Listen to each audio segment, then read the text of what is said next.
Witam serdecznie, bardzo serdecznie. Moim gościem Krzysztof Karoń, no bo dzisiaj jest czwartek, godzina 19, a godzina 19 i czwartek to Krzysztof Karoń, filozof, dziennikarz, pisarz. Nie.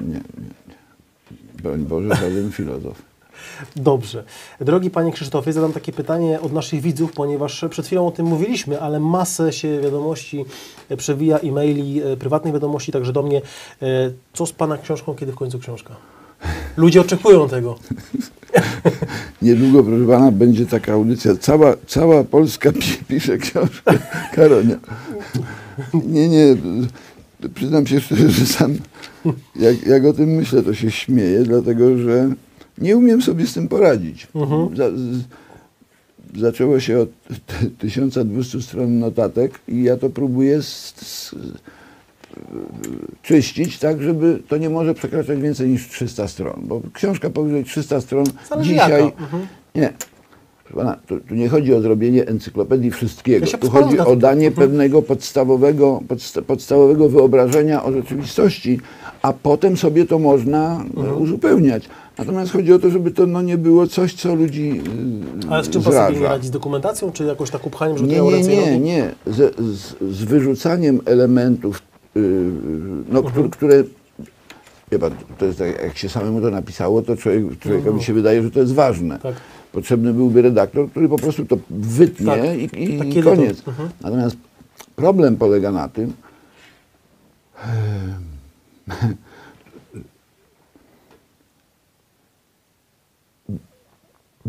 było kiedyś takie zjawisko, ono zresztą istnieje do dzisiaj, tylko w innej formie, które się nazywało sytuacjonizm. To byli młodzi marksiści, którzy w gruncie rzeczy zaprojektowali taktykę rewolucji kulturowej. Ja mówię w bardzo wielkim skrócie, oni wymyślili pewien sposób przedstawiania problemu. To się nazywało, o ile pamiętam, hypergrafia, czy hypergrafika, hypergraphics. Polega to na tym, że wszyscy to znają, tylko większość nie wie, jak to się nazywa. To są tak zwane prezentacje w tej chwili multimedialne. Prezentacja problemu.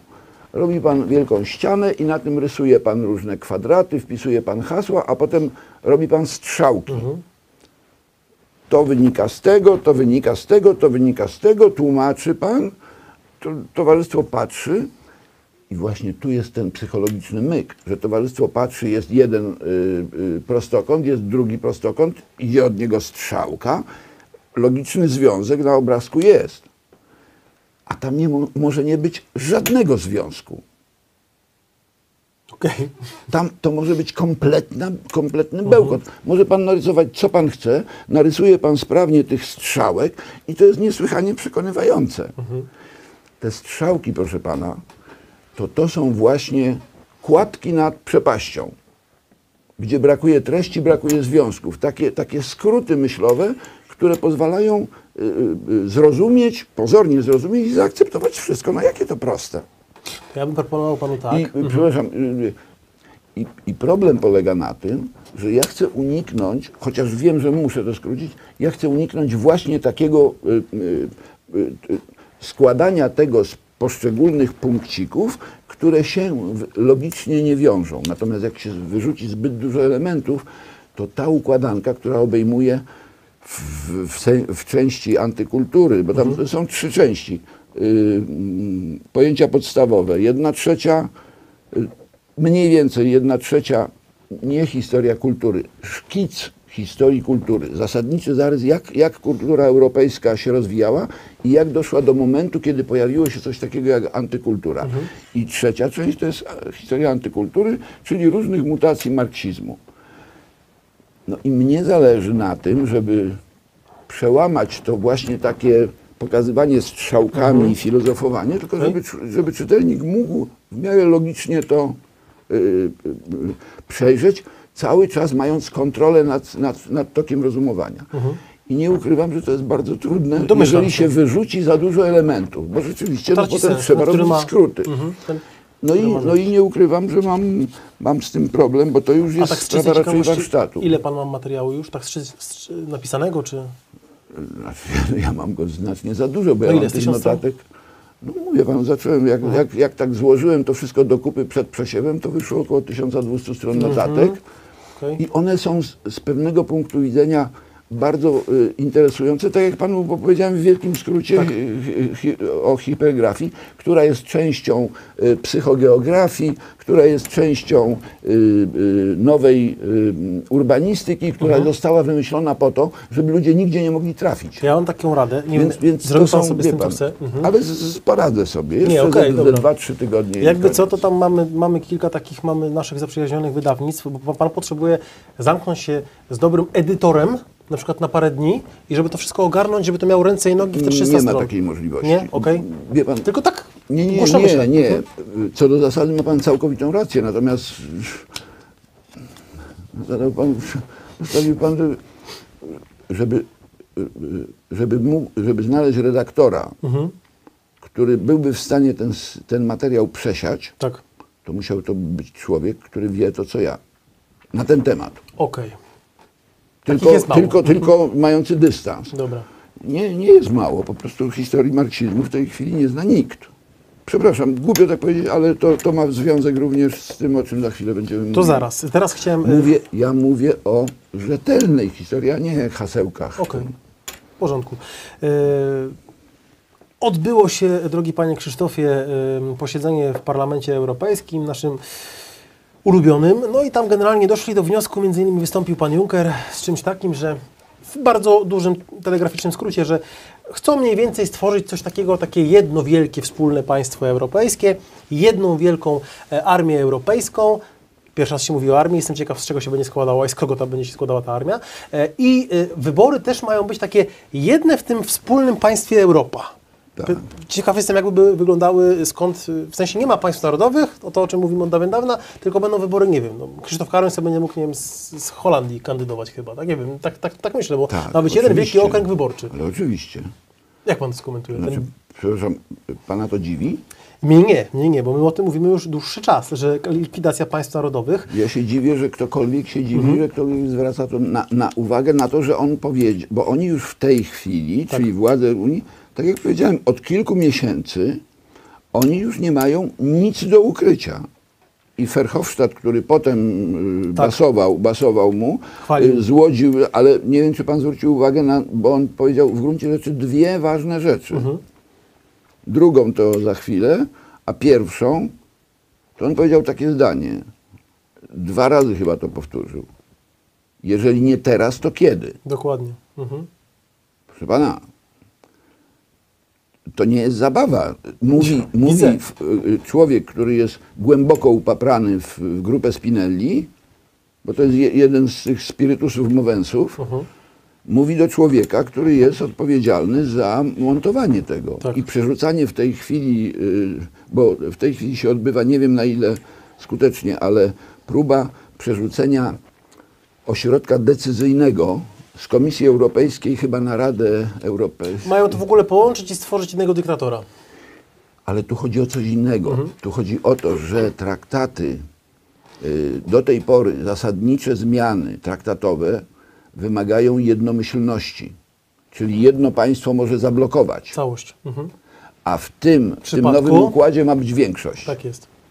Niewybieralna przez nikogo praktycznie. Więc proszę pana, ale problem polega na tym, że wszystko inaczej, czegokolwiek byśmy w tej chwili nie powiedzieli, będzie już kompletnie zbędnym biciem piany, ponieważ wszystko to, o czym powiedział ten pan, a w zasadzie obydwaj, jest napisane literalnie w programie Unii, czyli w manifestie z Ventotene, którego w dalszym ciągu, jak widać, nikt nie czyta, ponieważ i tu znowu, już mi się nie chce, szczerze mówiąc, na ten temat mówić. Było kolejne przemówienie pana profesora Legutko, bardzo ładne zresztą, bo to wybitna postać. Natomiast on znowu coś tam opowiadał o jakiejś braku demokracji. Tak. Brexicie.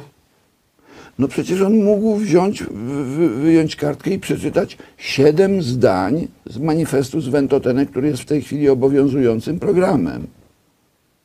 On nawet coś mówił o tej fikcyjnej dyskusji i tak dalej, że to jest że robicie z nas głupków i tak dalej. A tam jest mowa i o partii, tam jest mowa jednoznacznie, bo ja nie pamiętam, kiedy o tym rozmawialiśmy, w poprzednim razem? Ale O Spinelli, o manifestie. tak, w tamtym tygodniu. To ja Dlatego wtedy tam też. powiedziałem o dwóch zdaniach, które są w tym, ale tam jest zdanie, które mówi o tym, o konieczności powołania jednej armii europejskiej zamiast, to jest najważniejsze, zamiast armii narodowych. Tak. I potrzeba wystarczających sił i środków, żeby móc w krajach związkowych zaprowadzać przepisy wprowadzane w centrali dla zachowania porządku publicznego, czyli przepisy stanu wyjątkowego. Bo to jest dokładnie o to chodzi. To jest to, o co poszło w 1968 roku. Jak SPD doszła do wniosku w końcu, że nie da się inaczej tych Hunwejbinów powstrzymać, trzeba wprowadzić przepisy o stanie wyjątkowym i wtedy zaczęła się ta uliczna jazda. Proszę pana, o wszystkim tam jest. Ja nie znam oczywiście tych szczegółów, bo ja tego nie słucham, mnie to nudzi.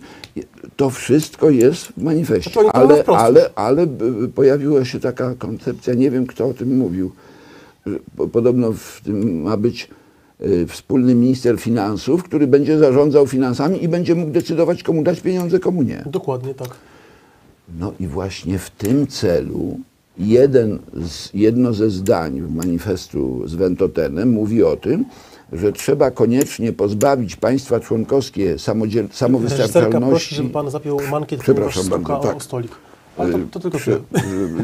Nie zapnę, bo to za dużo. Dobra, za dużo roboty. Kończąc zdanie, jednym po tej jedności, z tym, że teraz się odwróciły role, bo o jedności się nie udało jeszcze całkowicie domknąć, natomiast zrealizowano to, co jest warunkiem tej jedności. Mianowicie pozbawienie samowystarczalności gospodarczej wszystkich państw, ponieważ zdaniem ojca założyciela samowystarczalność gospodarcza jest kręgosłupem wszystkich totalitarnych reżimów. Jeśli więc, myśląc tymi kategoriami, jeśli więc Unia Europejska, jako już twór zamknięty, osiągnie gospodarczą samowystarczalność, to stanie się super totalitarnym państwem. Reżimem. Proszę pana, tam nie ma żadnych tych. Teraz jest pytanie. No i no co, nie będę się wygłupiał i nie będę ponawiał próśb do europosłów, żeby wreszcie zdobyli się. Nie wiem, może to jest jakaś psychologiczna, może oni się po prostu boją, że tam z sali wstanie ktoś i ich zleje. Albo celowa gra. No, proszę pana, żeby wreszcie któryś z tych europosłów, na Farage'a to tam już nie ma co liczyć, bo on jest na odlocie, no tak, bo oni się już Brexit, cumy niedługo będą rzucać. Natomiast ktoś powinien się zdobyć na to, żeby nie wdając się w te emocjonalne pyskówki, bo tam widać przecież, jak się zachowują ci widzowie. No to jest... Śmieją się. Tak. Nie wdając się w to, na spokojnie wyjąć i przeczytać tych kilka zdań, łącznie z tym głównym hasłem, że rewolucja europejska ma być rewolucją socjalistyczną i że nową prawdziwą demokrację będzie zakładać rewolucyjna partia terrorem. Ponieważ to są słowa, których już się nie da dalej interpretować. One są stwierdzeniami wprost i one nawet jeśli zostałyby tam ośmiane czy coś takiego, to przede wszystkim dla gigantycznej publiczności, która może nie masowo, ale jednak ludzie to oglądają czasami. No czasami tak. Tak.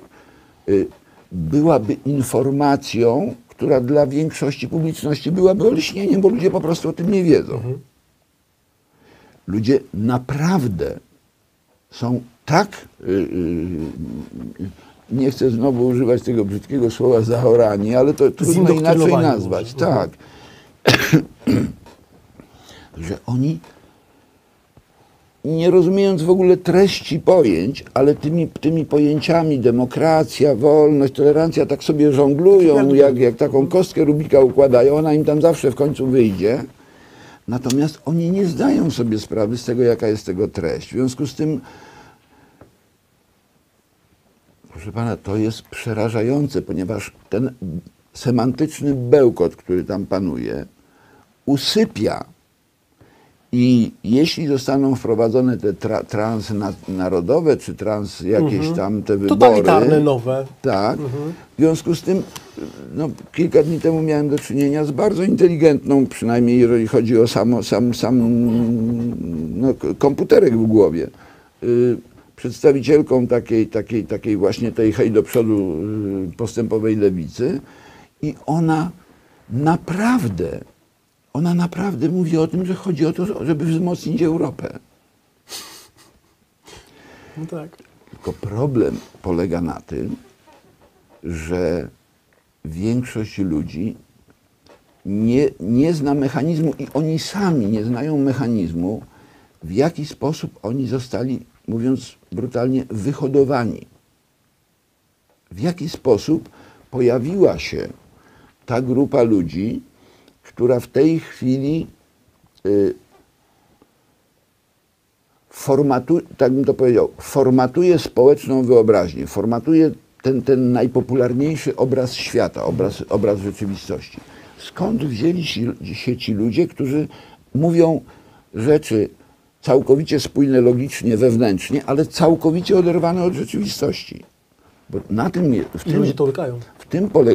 W tym jest główny problem, że te różne, jak to mówił Sokal, modne bzdury, one są wewnętrznie tak sprzeczne, że nie ma co wetknąć, nie ma gdzie wetknąć szpilki.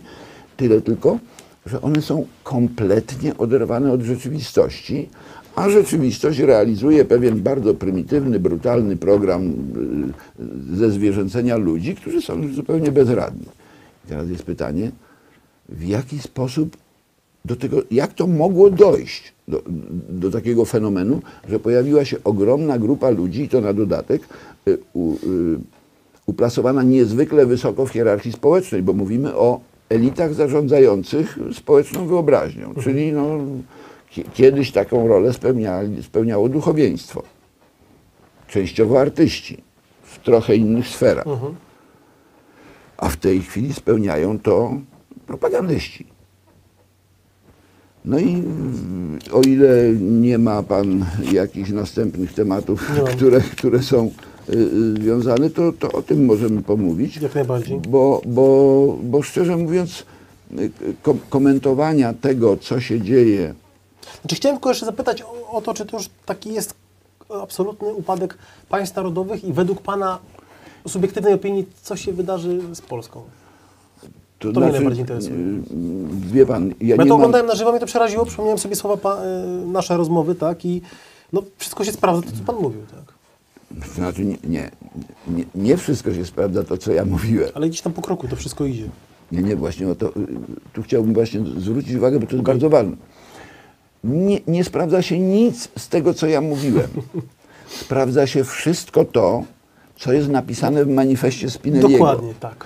Inaczej mówiąc. Ale dlaczego to jest tak istotne? Ponieważ z tego wynika, że to, co różni ludzie traktują jako głupotę, nieświadomość, tam jakieś, dopatrują się w jakichś różnych dziwnych zawirowań, niezrozumienia świata i oczekiwanie na oprzytomnienie tych ludzi, którzy to robią.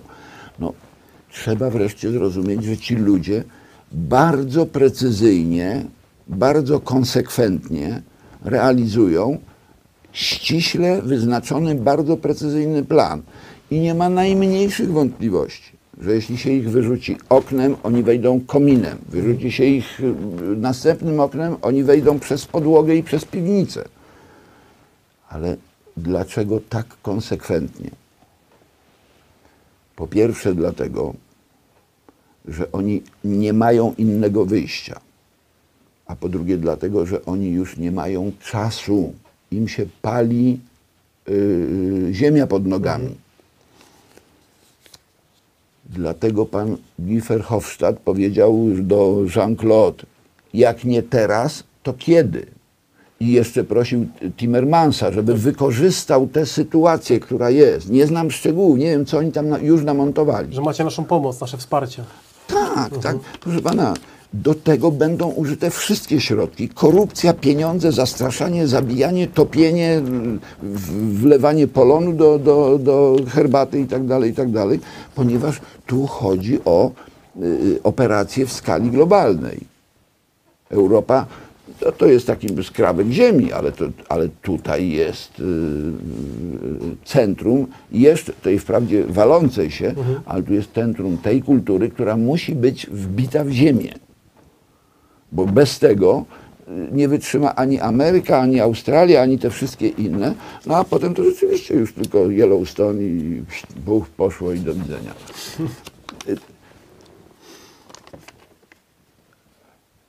Oni nie mają czasu.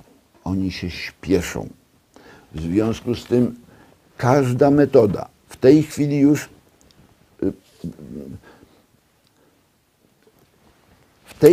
pękły wszystkie gumy we wszystkich majtkach. Nie ma żadnych hamulców. Jedziemy po całości. Będziemy pluć, pałkować, obsikiwać, za przeproszeniem. Będziemy niszczyć wszystko po to tylko, żeby tak stłumić, tak ogłupić towarzystwo, żeby, i to jest jedyna rzecz, której ja się obawiam, żeby ci niedouczeni politycy w najlepszej wierze nie podpisali papieru, którego treści nie rozumieją. Bo to jest największe niebezpieczeństwo.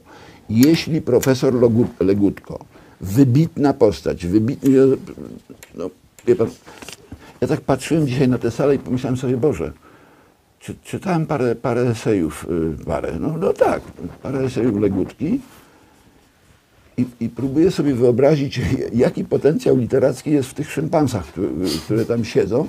No, ich cały dorobek literacki to jest parę SMS-ów, bo to oni potrafią. Wciskanie guzików do głosowania. Więc to jest tak ogromna różnica potencjału i ja nie mogę tego zrozumieć, dlaczego nasi niektórzy wybitni. Czego by im nie powiedzieć? Proszę pana, nawet ci najgłupsi z naszych to są mądrzejsi od tego, bo oni kończyli jeszcze nasze szkoły. Te nasze szkoły jeszcze nie były tak strasznie zaorane. Nie, to tu trzeba zdawać sobie sprawę przy znajomości wszystkich okoliczności. To, że część z nich się totalnie zeświniła, że się dali kupić i tak dalej, że są popychadłami w tej chwili, bo to jest inna sprawa, ale to co do przeciętnej to nie ma o czym mówić. I ci ludzie nie informują społeczeństwa i to nie tylko naszego, bo w Parlamencie Europejskim istnieje wyjątkowa zupełnie możliwość prowadzenia reedukacji zachodnich społeczeństw. To jest to, co mnie się marzy, tylko że ja to sobie mogę marzyć. Natomiast, bo wie pan, nawet gdybym nie wiem, jak sobie wyobraził, to jaki ja mogę mieć zasięg. Natomiast tam kamery chodzą na okrągło, każdy jest zarejestrowany i prędzej, po pierwsze, zostaje dokument, który jest dokumentem działania no jednak ważnej instytucji, czego by się o niej nie powiedziało. I gdyby nasi, a oni tam już siedzą parę lat, gdyby nasi posłowie, jeden, dwóch, jakby doszkolili takiego Faraża, to by pluł tu sensowniej. Mogliby doszkolić Węgra jakiegoś i tak dalej, i tak dalej. I zaczynaliby po prostu dokształt, ponieważ głowę daje, że większość tych baranów tam nie zna programu Europy. I oni podpisują się pod czymś, czego skutków nie są w stanie przewidzieć. Dlatego, że no, żeby to zrozumieć, to trzeba trochę pogłówkować. A główkowanie zostało wyłączone dzięki teorii krytycznej wiele lat temu. Racjonalne myślenie w ramach tego głównego rdzenia nowego marksizmu, czyli teorii krytycznej, są zabronione dwie rzeczy. Całkowicie są wykluczone. Posługiwanie się logicznym wnioskowaniem przyczynowo-skutkowym i jakiekolwiek odniesienia do rzeczywistości. Czyli jeśli cokolwiek robimy, projektujemy, myślimy, planujemy itd., chociaż to też już jest bardzo podejrzane, to punktem odniesienia nie może być analiza rzeczywistości. Ponieważ zgodnie z teorią krytyczną i całym zresztą całą tą, nazwijmy to, filozofią marksistowską, rzeczywistość jest immanentnie wadliwa. Cała rzeczywistość, a przede wszystkim rzeczywistość społeczna, jest narzędziem opresji. Ona służy dominacji. Dalszą sprawą jest, kogo nad kim. Ale każda struktura społeczna, każdy system, każdy rodzaj uporządkowania, każda zasada to jest coś, co ogranicza wolność. To jest właśnie to rozumowanie. Niestety to jest to rozumowanie, którym zostali zainfekowani młodzi libertarianie. Bo, zaznaczam, ja już nie pamiętam, kto to na to zwrócił uwagę. Nie będę w tej chwili, nie chcę skłamać. Nie jestem pewien, czy nie Wolniewicz. Ale o co? On zwrócił uwagę na czyjąś wypowiedź, że logika jako taka jest narzędziem opresji, jest narzędziem dominacji, jest narzędziem, które jest skierowane z istoty swojej przeciwko wolności, ponieważ logika rzeczywiście narzuca pewien ciąg przyczyny i skutku. Schemat myślenia. No proszę pana, jeżeli pan zaczyna myśleć logicznie, to pan już nie ma wyboru. Pan musi myśleć, podążać za pewnym związkiem przyczynowo-skutkowym.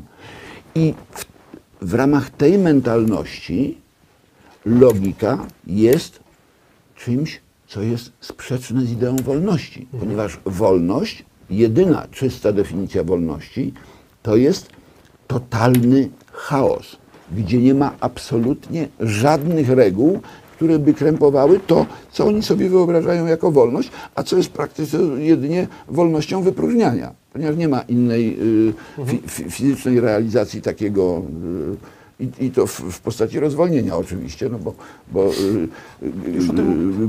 jakby bardziej skupione stany skupienia to już jest coś, co powoduje, że coś się kupy trzyma. No jak się coś kupy trzyma, to nie może się rozlatywać.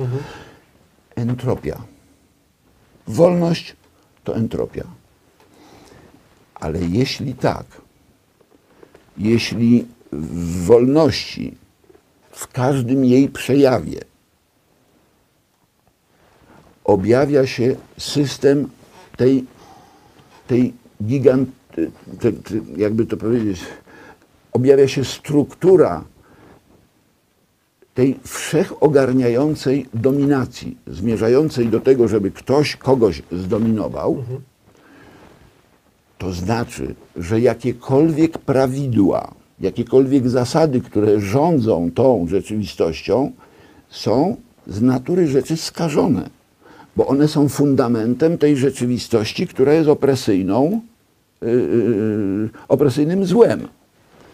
No to odwoływanie się do jakichkolwiek argumentów z rzeczywistości jest po prostu opieraniem się na argumentach bandyty, złodzieja, faszysty itd., itd.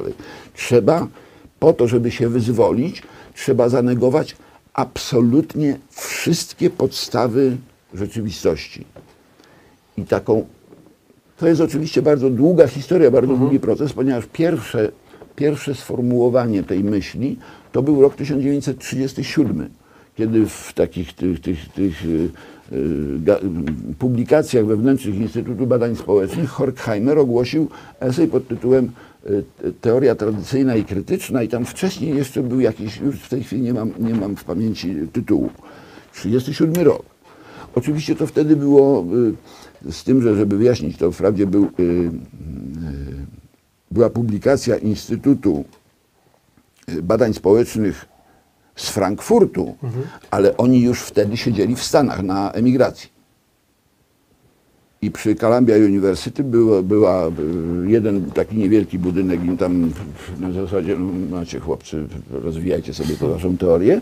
I oni tam pod angielską nazwą Institute for Social Research czy coś takiego, dalej przez następne lata rozwijali te teorie w ścisłym kontakcie z trockistowskimi uczelniami, przede wszystkim z New School of Social Research, czy jakoś to się nazywało, w skrócie mówiąc New School. Czyli taką szkołą Teraz to ma status uniwersytetu, a wtedy to był po prostu, powiedzmy, wieczorowe kursy dla dorosłych. Ideologiczne wieczorowe kursy dla dorosłych, prowadzone przez emigrantów z Europy. Można tak powiedzieć, jeśli marksistowska i okołomarksistowska lewica europejska udała się do Stanów Zjednoczonych na emigrację, to można powiedzieć, były 3 grupy. Jedna grupa pojechała do Kalifornii, jedna najmniejsza grupa to byli Frankfurtczycy, którzy mieli swój własny budynek oddany im do użytkowania przy Columbia University. Natomiast w tym samym Nowym Jorku przy New School powstała coś, co się nazywało Uniwersytet na Wygnaniu. To jest dość dłuższa historia, ponieważ było to przedsięwzięcie częściowo finansowane z funduszy amerykańskich, częściowo z emigracyjnych rządów chyba francuskiego i belgijskiego. Nie chcę w to wnikać, bo to nie ma specjalnego znaczenia. Natomiast bo wie pan, to kupa ludzi, trzeba tych ludzi wyżywić, trzeba im płacić, mieszkania, to musiało być jakoś zorganizowane. I ta największa grupa ludzi właśnie tworzyła coś, co się nazywało tak symbolicznie Uniwersytet na Wygnaniu i ona była związana z New School, czyli nową szkołą badań społecznych. Istniejącą do dzisiaj, a ona powstała w 1919 roku, jak część profesorów Columbia University w związku, 1919 to był rok powstania Kominternu, kiedy Lenin organizował siatkę, robił przesiew i organizował siatkę partii komunistycznych po odwaleniu niewiernych socjaldemokratów i tam różnych innych, siatkę partii komunistycznych zagranicznych, które miały być agenturą nie tyle rosyjską, bo wtedy jeszcze się traktowało, że taką internacjonalistyczną agenturą. W tym roku władze amerykańskie zażądały od profesorów, nie wiem czy wszystkich uczelni, ale Columbia na pewno, deklaracji lojalności. Ponieważ tam ludzie sobie nie wyobrażają, jak Nowy Jork był skomunizowany.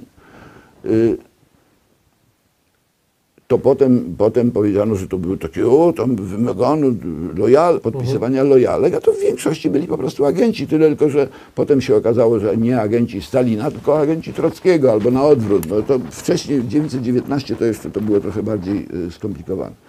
I część profesorów powiedziała, że nie podpisze tych lojalek. To znaczy, że oni nie podpiszą papieru zobowiązującego się do lojalności wobec Stanów Zjednoczonych w tamtych czasach.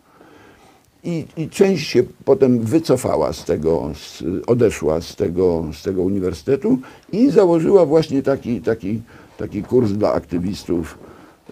To bardzo długa i bardzo ciekawa historia, ponieważ tam potem wykładowcami byli, praktycznie biorąc, cała czołówka antykultury. To była jedno z głównych źródeł amerykańskiej antykultury. Beat Generation stamtąd wyszła, potem te wszystkie historie dalsze i tak dalej, to gdzieś tam prędzej czy później się o to ocierali. Z tym, że muszę sobie przypomnieć, od czego zaczęliśmy, bo znowu wchodzę w kolejne dygresje. Zaczęliśmy stricte od tego, co się dzieje, czyli nowego państwa totalitarnego europejskiego. Mieliśmy poruszyć jeszcze temat produkcji elit. Tak. Wróćmy może do tych elit. Prawdopodobnie w tej chwili tutaj, jak to się ładnie mówi, narracji będzie pęknięcie, ale trudno, trzeba wrócić do rzeczy, bo nie skończymy do rana w ten sposób, dobrze. A ja jutro rano muszę do Krakowa jechać. Zawaliła się rewolucja 1968 roku. Klops. Znaczy, tak naprawdę jedyny pozytywny skutek dla strony postępowej było to, że socjaldemokracja przejęła władzę i mogła rozpocząć zadłużanie państwa po to, żeby finansować nierobów. Ale ogólnie była katastrofa. I na dodatek okazało się, że ta rewolucja się załamała, ale że ta rewolucja w gruncie rzeczy nie ma kadr. Bo rewolucja 1968 roku to miała być rewolucja młodych wilków wzorowana na rewolucji leninowskiej, czyli kadrowa partia, która robi przewrót. A po tej rewolucji, jak się to wszystko, te wszystkie hipisiaki rozpłynęły, to okazało się, że i Rudi Dutschke zresztą w telewizji, w wywiadzie telewizyjnym powiedział, że on miał w Berlinie Zachodnim 200 ludzi. I tych 200 aktywistów było w stanie w paromilionowym Berlinie wyprowadzić na ulicę 5000 ludzi. No 5000 ludzi może zdemolować parę sklepów i tak dalej, ale nie zrobi rewolucji. Mówię o tego typu towarze, no bo ja nie mówię o towarzyszach z Patiomkina czy z czegoś, tylko o chłopakach, co to no... 200 wyselekcjonowanych, świadomych, no w każdym razie zdeterminowanych aktywistów. No i to się wszystko rypło, jak to się ładnie mówi. Nie będę teraz mówił o tym, w jaki sposób się rekonstruowała ta młoda lewica, bo to jest dłuższa historia i to będzie wyjaśnione, jest zresztą wyjaśnione w filmach, częściowo tylko.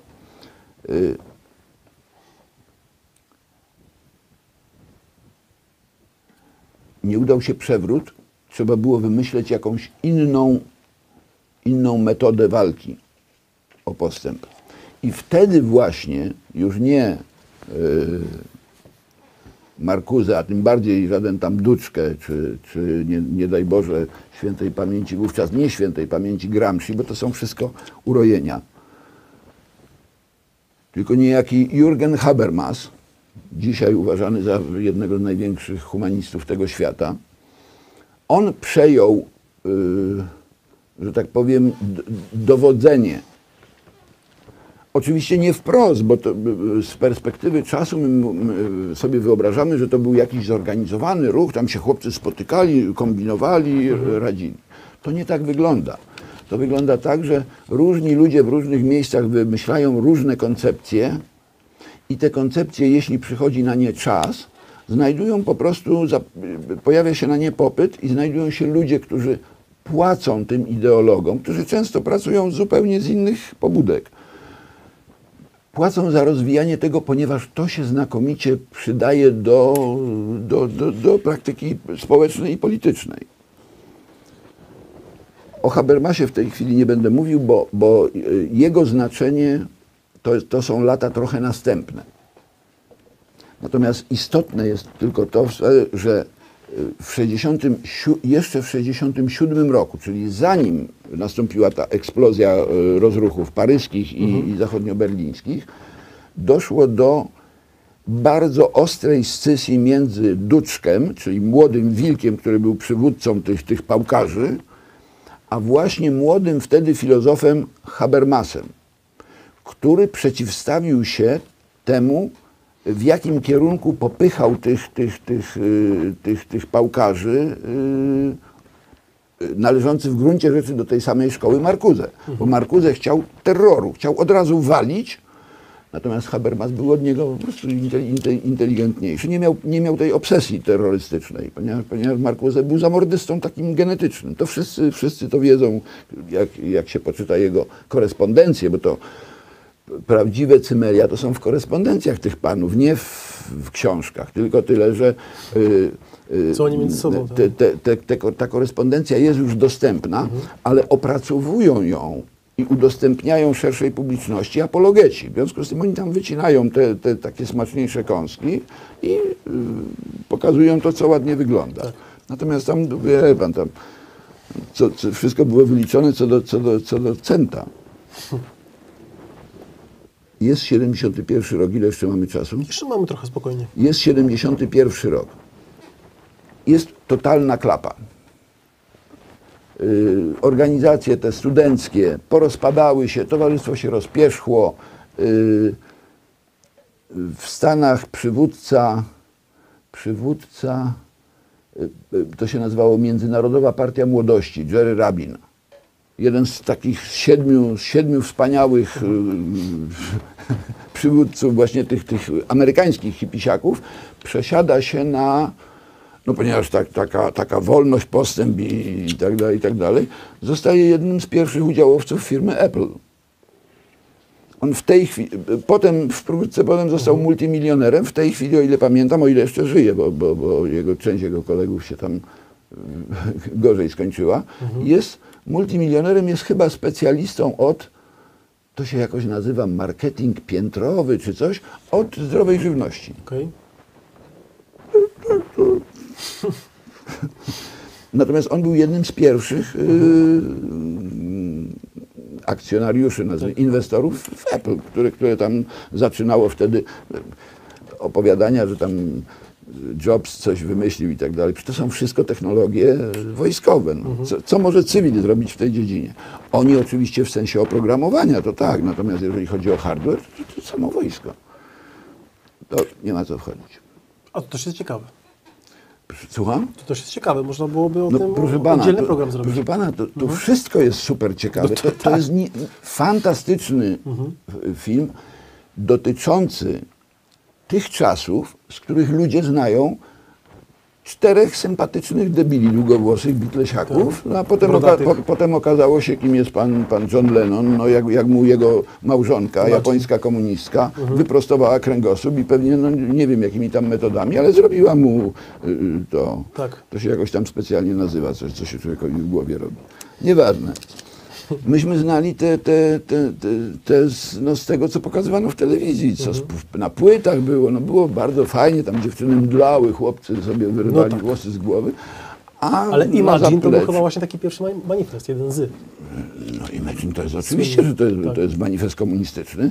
Na dodatek była tam afera, bo on to nagrywał akurat 71 rok, chyba. I oni to nagrywali w świeżo kupionej chałupce, tam za parę milionów tam dolców. Grosze. I towarzystwo, no i tu wzywa no possession i tak dalej. No possession, a tutaj biały fortepian za $3 kupiony pewnie u Steinwaya. Chałupka kupiona chyba za 12 zł w sklepie sportowym, namiot, a tu lala japońska chodzi i zasłony w salonie. No wie pan, no proszę pana. Ale ludzie, którzy dzisiaj rządzą światem, patrzyli na to i w to wierzyli. Tak. I oni dzisiaj tak samo w to wierzą, bo już nie mogą się z tym rozstać. Ale dlaczego nie mogą się z tym rozstać? Bo ja ciągle zbliżam się do tematu i uciekam. To wróćmy do tematu, okej. Mamy rok 71. Tak. Klapa. Rewolucja przegrała, rewolucja nie ma kadr. Skąd wziąć kadry? I tu trzeba czapka z głowy. Jeśli się myśli perspektywicznie, to trzeba po prostu zdać sobie sprawę z tego, że jak się nie ma kadr, to nie to, że się tam gdzieś kupi.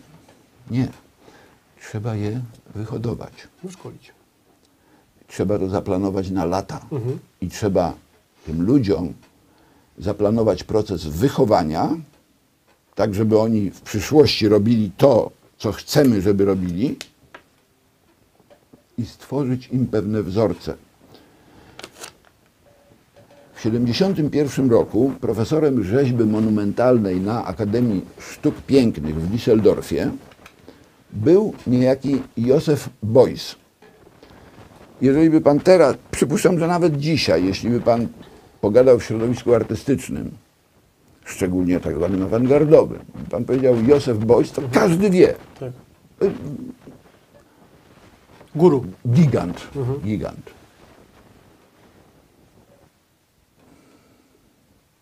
Józef Beuys był w czasach studenckich, fascynował się antropozofią Rudolfa Steinera. Tego tematu nie będę rozwijał, chociaż warto by było. Potem brał udział w II wojnie światowej. Różne cuda się tam działy, ale w każdym razie w latach 60. stał się aktywistą takiego ruchu, który się nazywał Fluxus. To była czkawka, ale taka bardzo intensywna i zaprogramowana czkawka po jedynym antykulturowym nurcie przedwojennym, czyli po dadaizmie. To był jakby dadaizm w czystej wersji, tyle tylko, że bardziej rozwinięty.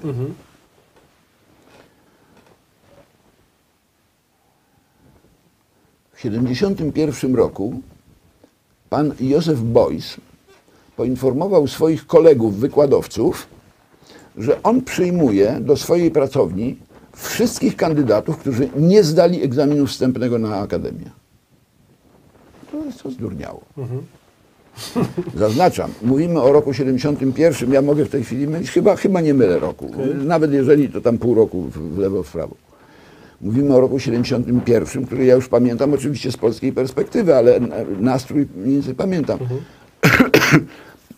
Na Akademiach Sztuki była jeszcze, wprawdzie pojawiała się już nowa kadra, ale była jeszcze kadra z tej nazwijmy to, starej awangardy, modernistycznej. Już wtedy wyobrażenie na temat sztuki było bardzo zmienione w stosunku do tego, co było tuż po wojnie nawet. To było już po czasach Cage'a, po czasach Jacksona Pollocka, no, czyli to było po wiedeńskich akcjonistach, którzy tam się kupą smarowali na Uniwersytecie w Wiedniu w 1961 roku, obsikiwali się, onanizowali się na sali. No, tam wtedy takie eksperymenty robiono.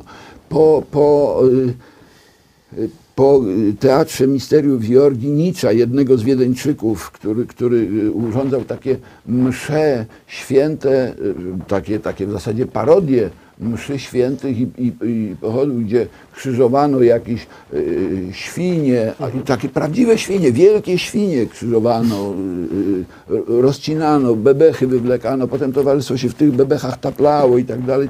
Wielka sztuka.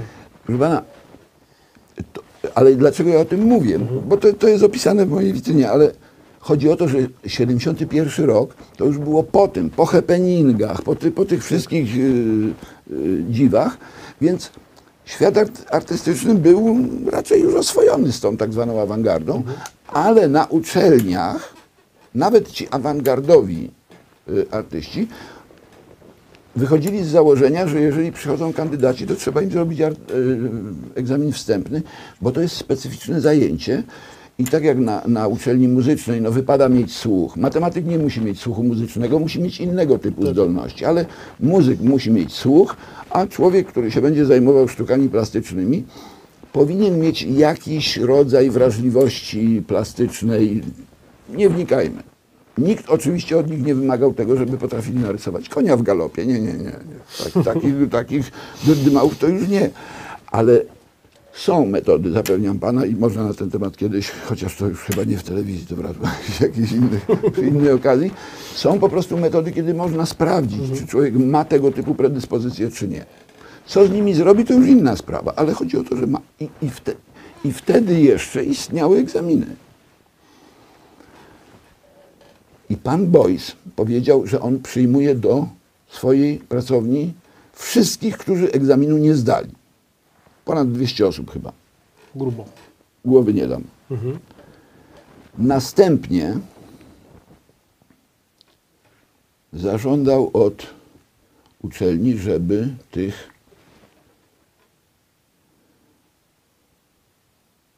kandydatów niedoszłych zarejestrowano jako studentów, a kiedy uczelnia powiedziała, że nie, tam zresztą po drugiej stronie byli trochę tak jak Stalin z Trockim, też lewica, ale trochę inna lewica. Uczelnia powiedziała nie, to on z tymi swoimi zrobił strajk okupacyjny. Okupowali przez ileś tam czasu rektorat, a w międzyczasie były organizowane różne juble, protesty, demonstracje i tak dalej, i tak dalej, i tak dalej. I w końcu uczelnia się złamała. I ich przyjęto. On taki sam numer wykonał następnego roku. Wtedy go szurnięto. Ale i tak tych, których przyjął w następnym roku, potem rozesłano po różnych innych uczelniach, żeby oni jednak zostali tymi artystami, ale że no nie tu, bo to już było... Dowcip polega na tym, że Beuys stwierdził, że on nie będzie ich uczył, jakkolwiek to był Wydział Rzeźby, on nie będzie ich uczył żadnej tam rzeźby, żadnego zajmowania się lepienia, takie rzeczy, albo coś trzeba by kuć, nie daj Boże, to ubrudzi się człowiek. On organizował tak zwane, to się chyba nazywało Rundgespräche, czyli takie debaty. Siedziało to towarzystwo, są zdjęcia w internecie. On w tym swoim słynnym kapeluszu. Dobra, nie będę wchodził w kolejne dygresje. Nieustanne dyskusje na tematy polityczne i ideologiczne. O sztuce w naszym rozumieniu ani słowa. Tylko indoktrynacja. Tylko i wyłącznie myślenie na temat tego, jak tutaj przepoczwarzyć to i tak dalej, i tak dalej, i tak dalej, i tak dalej. Długo.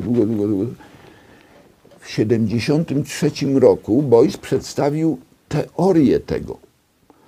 To się nazywa teoria plastyki społecznej. Otóż Beuys stwierdził, że artysta, zmieniły się czasy, artysta nie będzie się zajmował lepieniem jakichś tam pierdół, malowaniem jakichś obrazów. Jedynym dziełem artysty jest społeczeństwo. Artysta ma rzeźbić społeczeństwo. Dlatego to się nazwał to plastyką społeczną. Ale do takiej działalności nie jest potrzebny żaden warsztat. Nie trzeba umieć malować, mieszać farb, uczyć się złotnictwa, podmalunków, laserunków. Wie pan, to jest kompletnie zbędne.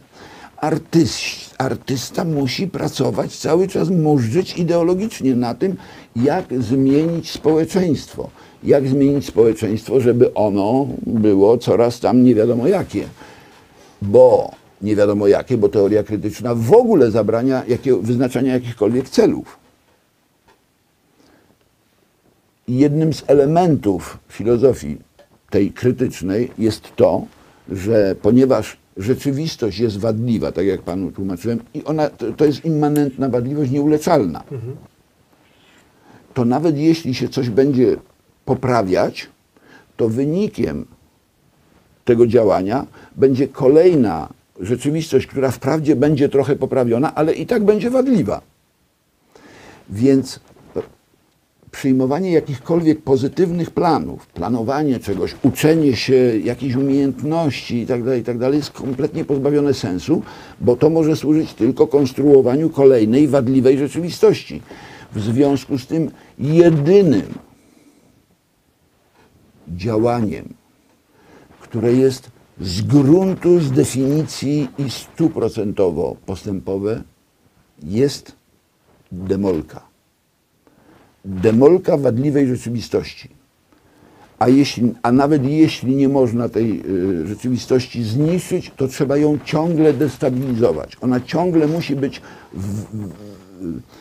wytrącana ze stanu równowagi, ciągle musi być dyrekcja cyrku w budowie.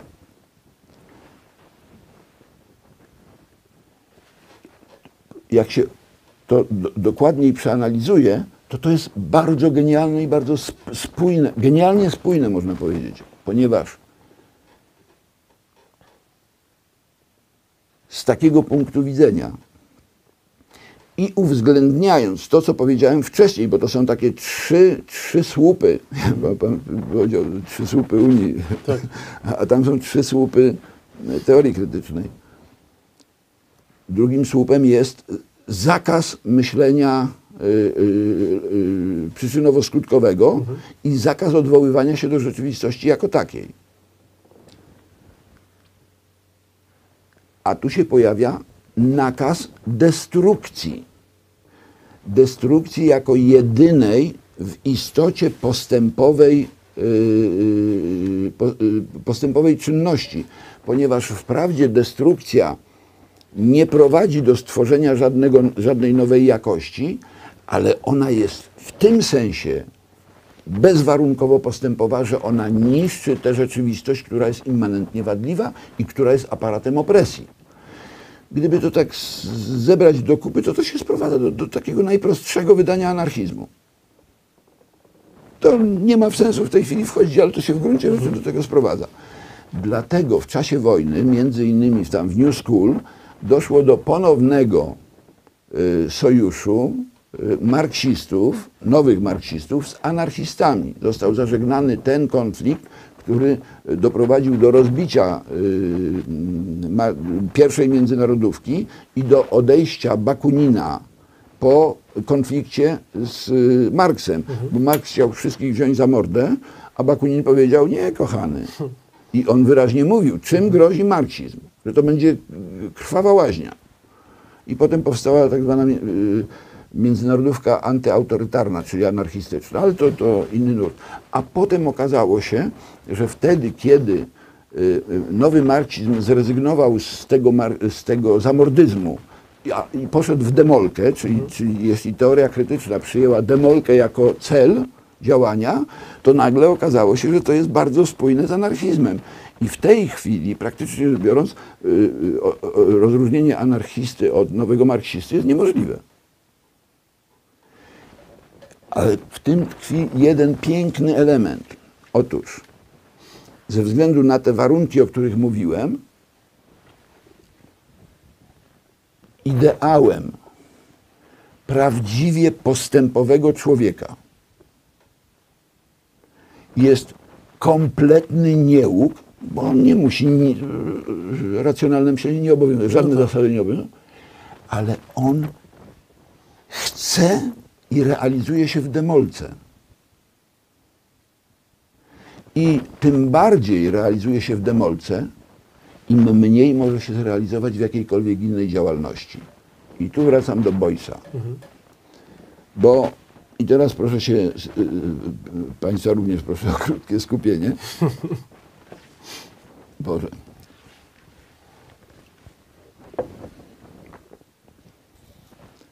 Przecież Boyce, wymyślając sobie ten swój eksperyment, mógł zrobić dokładnie to samo z tymi studentami, którzy przyszli do niego do pracowni rzeźbiarskiej po zdaniu egzaminów. Prawda? No raczej tak. Nikt by mu nie zabronił i tego mu nie zabronili, i tego mu nie zabronili. Zrobił zadymę, zaszantażował rektora, zarejestrował. Przecież naraził się na to, że go wyrzucą z uczelni i tak dalej, i tak dalej. No, strasznie dużo szumu.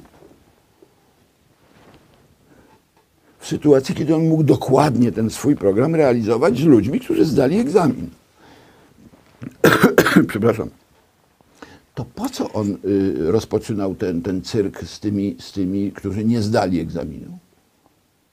Bo coś im dawał, coś im oferował.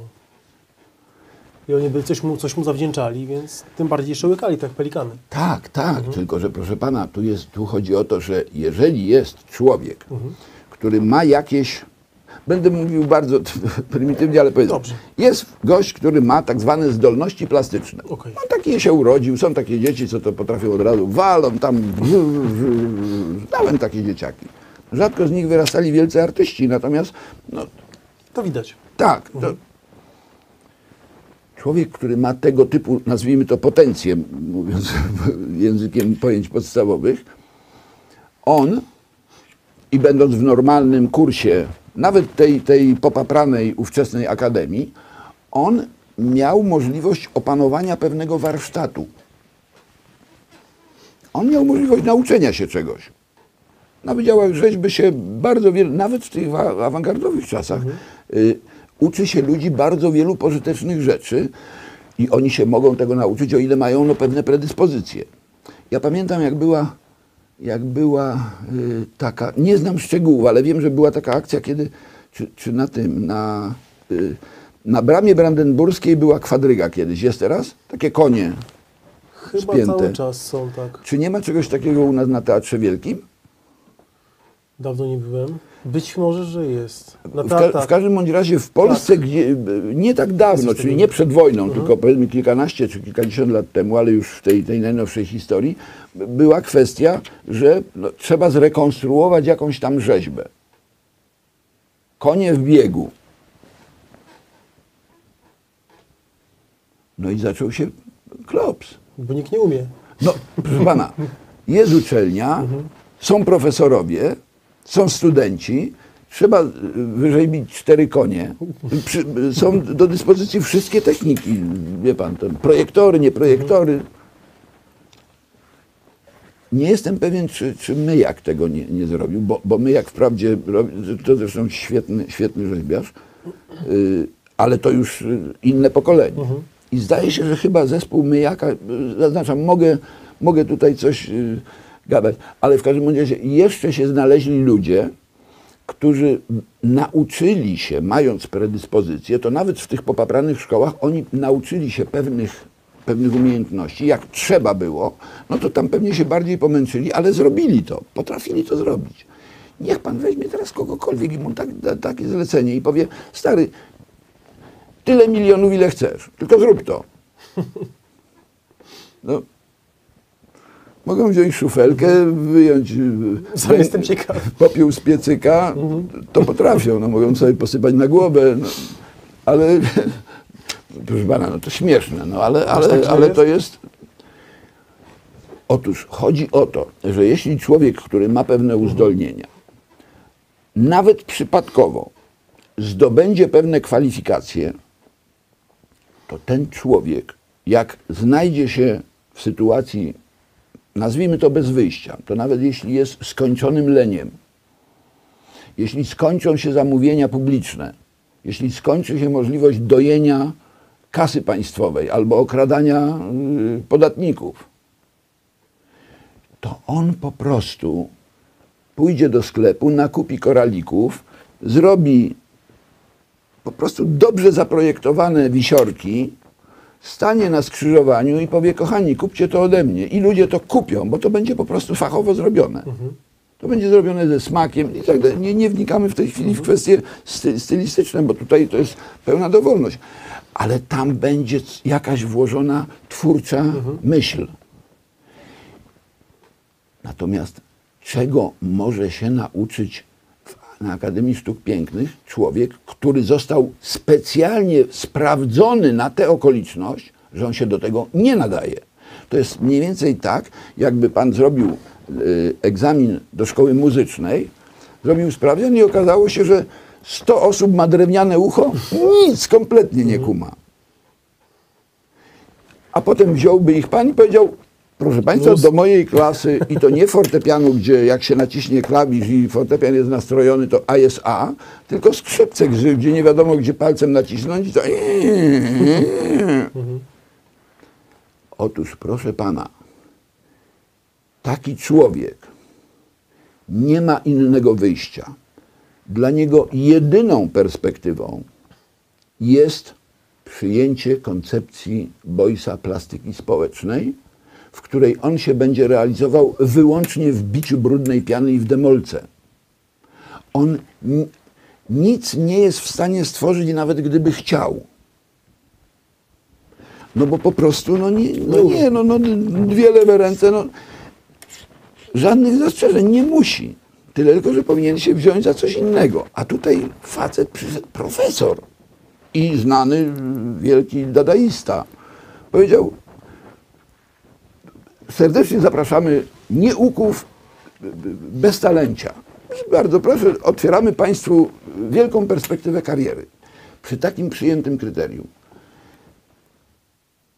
I proszę pana, jakkolwiek to tam miało różne potem historie, nie ma co wnikać, ale to stworzyło pewien model, który umożliwił wejście na uczelnię młodych ludzi, którzy programowo byli uczeni czegoś, co jest albo zbędne, albo szkodliwe, siłą rzeczy nie rozwijali tych umiejętności, które są związane z ich zawodem, rozumianym w kategoriach tradycyjnych. Ale, i tu wracamy do kwestii czasu, mija parę lat, ci ludzie robią dyplomy, część z nich zostaje na uczelniach, robią doktoraty, robią habilitacje i oni już mają prawo uczyć innych. I czego oni mogą ich nauczyć? Tego samego. Czyli powielają. O! I to jest, proszę pana, w krystalicznej postaci, przedstawiony, uruchomiony w 70 latach, a potem oczywiście eskalujący, proces negatywnej selekcji, w wyniku której w kolejności, gdyby tak ułożyć, to jedna z absolutnie najważniejszych grup społecznych w kategoriach starej kultury. Artyści. Artyści, którzy tworzą symbole kultury, tworzą wzorce. Czym było kiedyś dzieło sztuki? Było symbolem doskonałości. Czym była praca twórcza? Była dążeniem do doskonałości, żmudnym, po poznaniu warsztatu, żmudnym formowaniem bezkształtnej masy po to, żeby nadać jej jakąś tam i tak dalej, i tak dalej. Taki był idiom sztuki. A tu nagle okazało się, że ten idiom został odwrócony i że do tego najważniejszego, jednego z najważniejszych zawodów w sensie kształtowania mentalności dodaje się najgorszy element. I ten najgorszy element jest już całkowicie finansowany przez zleceniodawców, czyli albo przez państwo, albo przez sponsorów, których teraz nie będę deszyfrował. Bo pierwszym takim sponsorem to był Rockefeller, który Ribery fresk w Rockefeller Center w 1932 czy 1933 roku sfinansował z Marksem, Engelsem i tak dalej.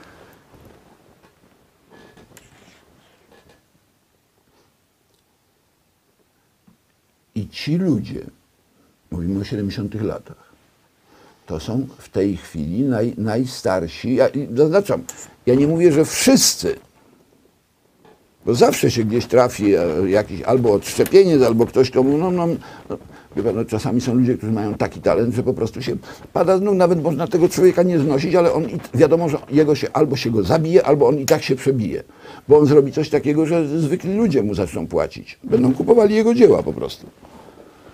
Swoimi pieniędzmi opłacane, a nie tam kradzionymi gdzieś z jakiejś fundacji. I w ciągu kilkudziesięciu lat pojawiła się już, a w zasadzie można powiedzieć całkowicie wymieniła się kadra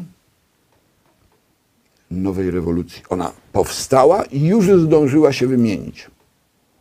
Bo pierwszy zaciąg to były, no, można powiedzieć takie, bo to nie były dzieci hipisów.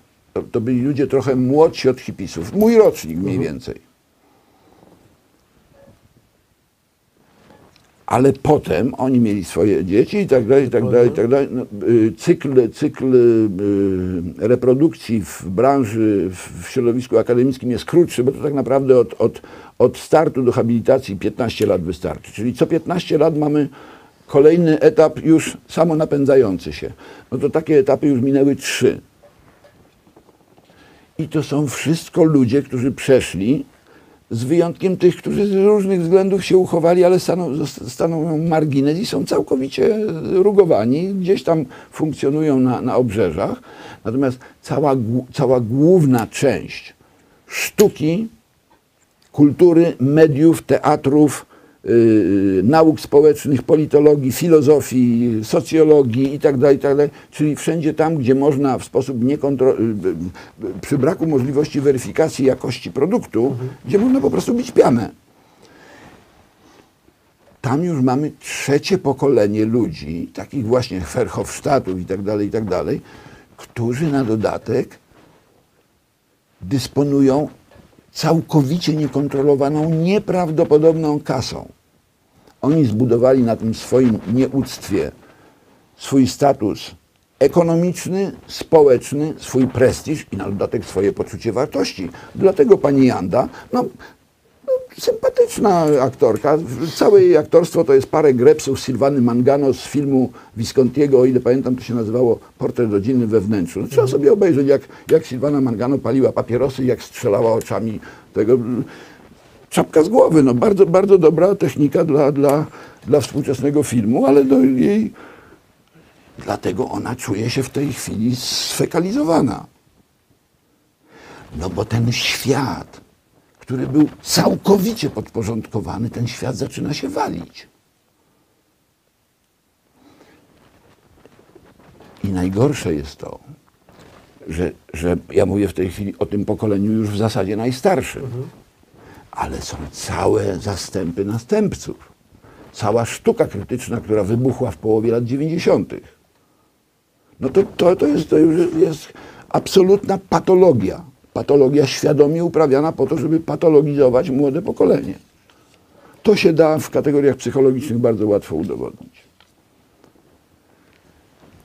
I dlatego, proszę pana, i to jest właśnie najgorsze, że ponieważ już od wielu lat tworzy się i promuje się wszędzie, a przede wszystkim w szkołach, bo oczywiście tam galerie, muzea, to wszystko ma pewien swój oddźwięk, ale no, między nami mówiąc, zdecydowana większość na przykład młodych ludzi w tej chwili, ja nie mówię, że wszyscy, ale zdecydowana większość młodych ludzi, jak ma wejść do Muzeum Sztuki Nowoczesnej, to po prostu... No tak. No, tam z ciekawości można zajrzeć, ale to Żeby płacić za to jeszcze, to... Nie ma mowy o jakimś tam kontakcie ze sztuką. Ale system wychowania, i to jest najważniejsze, bo w tej chwili odbywa się Kongres Kultury, na którym omawia się również kwestie edukacji artystycznej i promocji nowej sztuki. Czyli jak zrobić to, jak doprowadzić do tego, żeby ci właśnie artyści od robienia kupy w nocniki i sprzedawania ich potem po zapuszkowaniu, no bo to jest... Nie zna pan największego dzieła głównoartysty? Coś tam widziałem. No. Uśmiałem się ostatnio z węgla.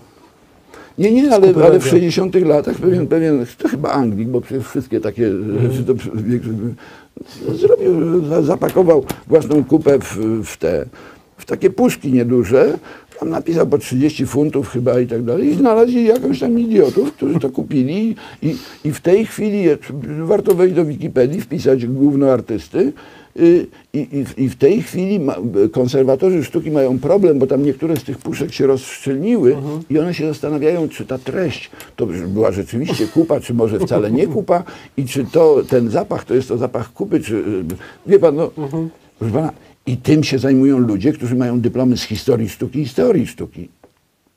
Patologia. Jeszcze Proszę jak? pana, ale proszę pana, oni są wzorcami, można powiedzieć, oni są wzorcami osobowymi, autorytetami, jakimiś takimi obiektem tęsknot tego całego młodego pokolenia, którego jedyną myślą, jaka się rodzi wtedy, kiedy się rano budzą i jeszcze nie wiedzą, poniedziałek, wtorek, środa, czwartek, gdzie ja jestem. I potem się robi taka myśl od razu, co zrobić, żeby zarobić i się nie narobić? Co zrobić, żeby zarobić i się nie narobić? I jeszcze na dodatek dostać za to order, dostać za to nagrodę, być noszonym na rękach, oklaski, uwielbienia. To jest, proszę pana, najgorsze. Nawet nie ten Juncker z Verhofstadtem, ponieważ oni mogą odwoływać się do młodej publiczności, która aspiruje do bycia taką elitą, jaką jest dzisiejsza elita. Ta elita, która stoi pod teatrem, mówi: nie oddamy wam kultury, nie oddamy wam kultury. No trudno się dziwić, bo jakby oddali tę kulturę, to z czego będą żyć? I dlatego, kończąc już, będziemy, jeśli kiedyś jeszcze będzie okazja, to będziemy kontynuować temat, żeby wytłumaczyć ludziom, jakie jest wyjście z tej sytuacji, bo oczywiście my w dalszym ciągu jesteśmy na etapie narzekania. Tak. Z tym, że ja celowo i wiem, że to czasami zły efekt przynosi. Zły. Taki no niezbyt sympatyczny. Bo w większości przypadków mówi się ludziom, że pokazuje się, kto jest winien, ten Verhofstadt winien, Juncker jest winien. Oczywiście, ale problem polega na tym, że oni mogą planować realizację tego obłędnego, zbrodniczego projektu, jakim jest komunistyczna Europa, odwołując się do nadziei młodych ludzi i obiecując im możliwość, że ta nieprawdopodobna kradzież będzie kontynuowana. Ale ludzie muszą zdać sobie sprawę z tego, że uruchomiono w nich taki mechanizm, tak ich okaleczono, że oni bardziej myślą o tym, jak ukraść, niż jak stworzyć dzieło, które wprawdzie którego stworzenie wymaga wysiłku i wiedzy i tak dalej. Natomiast ono przynosi rzecz taką, o której dzisiaj na pewno już nie będziemy mówić, ale o której być może następnym razem porozmawiamy. Okay. Specyficzny rodzaj przeżycia, które dzisiaj nazywa się przyjemnością, ale które w istocie jest satysfakcją. Większość ludzi w tej chwili nie odróżnia tych pojęć. Przyjemność, satysfakcja. A jedna z największych sztuk, jakiej dokonał nowy marksizm, to było zabicie w ludziach potrzeby satysfakcji. Dobra? To chyba już wystarczy. Na tyle. Czyli tak, reszta pojęć w następnym programie. Jeszcze mamy tutaj bardzo dużo pytań do Pana, więc proponowałbym zrobić taki jeden odcinek wyłącznie poświęcony na pytania od widzów. Co Pan na to? Znaczy bardzo chętnie z tym, żeby potem nie było nieporozumień. Prosiłbym nie pytać o sprawy dotyczące mnie, tylko kwestii, bo ja jestem taki, jaki jestem, bardzo mi miło. Jak najbardziej. Natomiast ja nie jestem tematem specjalnie interesującym, na każdy inny temat chętnie. Bardzo serdecznie dziękuję. Krzysztof Karoń moim gościem. Zapraszam w każdy czwartek o godzinie 19, tak więc będzie okazja. Krzysztof Karoń, wspierajcie telewizję Realu24.pl. Linki macie w opisie. Kłaniam się nisko. Dobrej nocy. Do jutra. Marcin Rola. Krzysztof Karoń moim gościem. Dziękuję bardzo. Do widzenia. Dziękuję.